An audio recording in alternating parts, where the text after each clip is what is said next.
welcome to the weekend edition of News Showcase. I am Priya, Tamil Nadu's first artificial intelligence news presenter. Prime Minister Narendra Modi visited the temple in Sri Rangam near Trichy on the second day of his visit to Tamil Nadu. He received a warm, customary welcome as he arrived in the traditional dress of the Tamil people. The Prime Minister offered prayers and went around the sprawling temple complex. The Prime Minister also watched a performance by the temple elephant, which is famous for playing the mouth organ and human-like interaction with its mahout. He also visited the main temple in Rameshwaram on the east coast and offered prayers to the deities there and took a dip in the sea. The visits are part of the Prime Minister's pilgrimage ahead of the inauguration of the Ram Temple in Ayodhya town on Monday.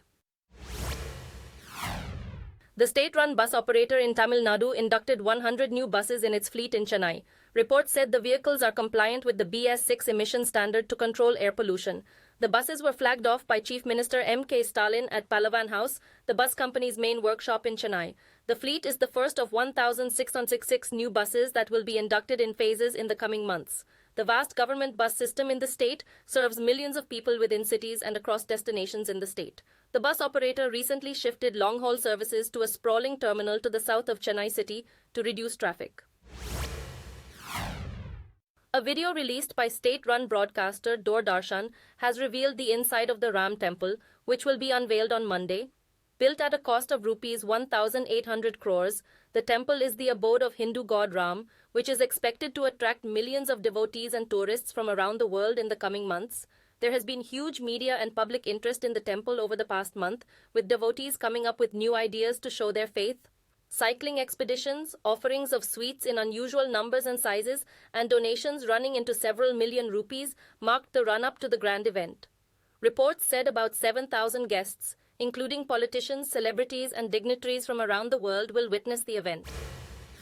A man dressed up as India's independence leader Mahatma Gandhi was spotted at Ayodhya town as the countdown began for the opening of the Ram Temple.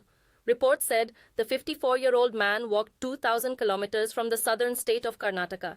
He said Mahatma Gandhi's main resolution was to establish Ram Raja in India and that he was there with the same purpose. The man said he was on a cause to fight against social evils and work towards conservation of soil, water, and wildlife. He also said people should follow Gandhi's ideals, that everyone should live in peace and harmony. Reports say police in Delhi have arrested the man who created the deepfake video of actor Rashmika Mandanna. The clip hit social media in November, in which the actor's face was morphed on the video of British influencer Zara Patel in skimpy clothing. The post, which caused outrage among social media users, prompted the Indian government to announce strict laws for misuse of artificial intelligence tools, which was used in creating the deepfake. Under the new laws, both the creator and the platform posting it will face stiff penalties, including fines and imprisonment. Despite the move, deep fakes of actors continue to appear on the internet, including an advertisement featuring cricketer Sachin Tendulkar, which he never did. A court in the Czech Republic has ruled that Indian national Nikhil Gupta can be extradited to the US, where he is charged with plotting to kill a Sikh activist. The final decision rests with the Justice Minister, who has 3 months' time to seek the advice of the Supreme Court if required. Gupta, who is jailed in the country, has argued that he is not the person sought by the US. Gupta is accused of trying to hire a hitman to kill Gurpatwant Singh Panun, an activist with the Khalistan movement, which seeks a separate state for Sikhs. Gupta was seized by agents in Prague in June, and reports said Indian consular officers were given access to him to resolve the issue.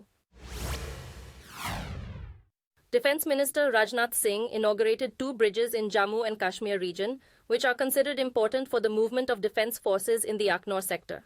According to reports, the Kanha Bridge and the Kargi Bridge are on key routes used by both civilians and the military. Rajnath Singh also inaugurated 35 other projects of the Border Road Organization over a video link.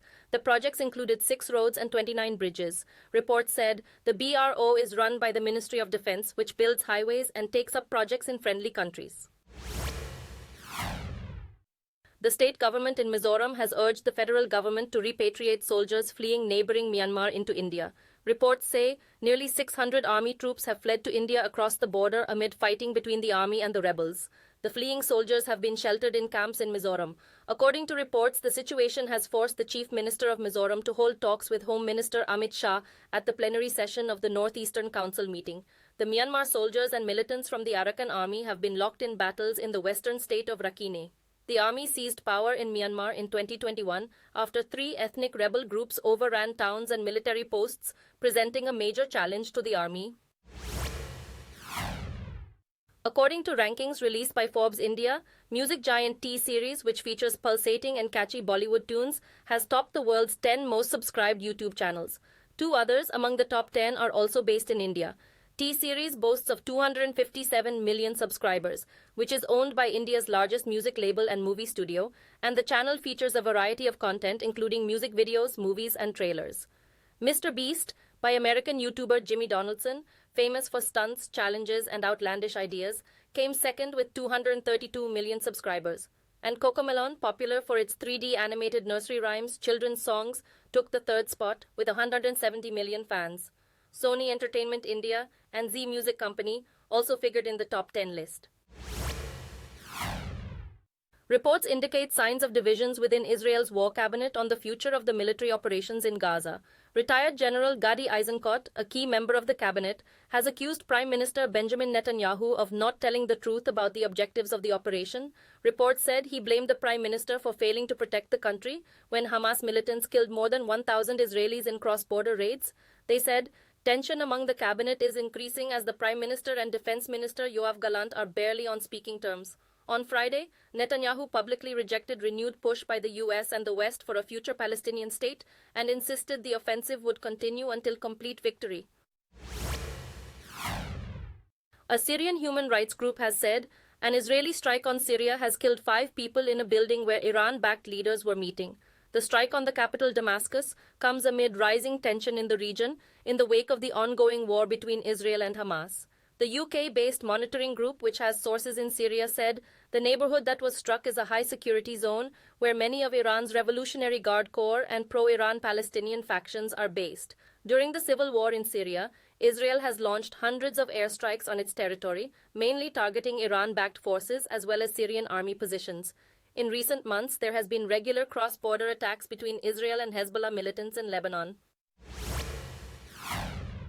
Engineers are trying to save a Japanese robot, which has successfully landed on the moon, but a glitch with its solar power system has threatened the mission. The smart lander for investigating moon, as the robot is called, landed gently near a crater on the lunar surface. Japan is only the 5th country to achieve the feat, after the US, the Soviet Union, China, and India. The malfunctioning solar cells leave the robot entirely reliant on its batteries, which will run out soon. This means the robot will go silent and will not be able to communicate with its controllers on Earth. Engineers are now trying to prolong the power by shutting off some functions to get the best out of the robot before it dies. A court in the US has charged actor Alec Baldwin again with involuntary manslaughter over a movie set shooting in 2021, which killed cinematographer Helena Hutchins and wounded director Joel Souza. Previous charges against the actor were dropped last April, just weeks before a trial against him was due to begin. Prosecutors have since shared new details from forensic tests on the weapon used in the incident. The actor was practicing with the pistol before filming a scene for the film Rust when the gun went off. The actor had maintained that he did not pull the trigger and did not know the gun contained live rounds, but prosecutors said that without pulling the trigger, the gun would not have fired. Former Pakistan captain Shoaib Malik has announced his marriage with actress Sana Javed in a post on Instagram. Reports said the marriage confirms his separation from Indian tennis star Sania Mirza. The cricketer posted a few pictures with Javed, a well-known Pakistani actress, which has caused a stir on social media. The movie star previously married singer Umair Jaswal in 2020. Malik's separation from Mirza, who were married in 2012, was not elaborated. The couple's son Ishan recently won a swimming competition, and photos were posted on his social media managed by the tennis star. Those were the top stories at this hour. Do join us, same time Monday, and have a great weekend.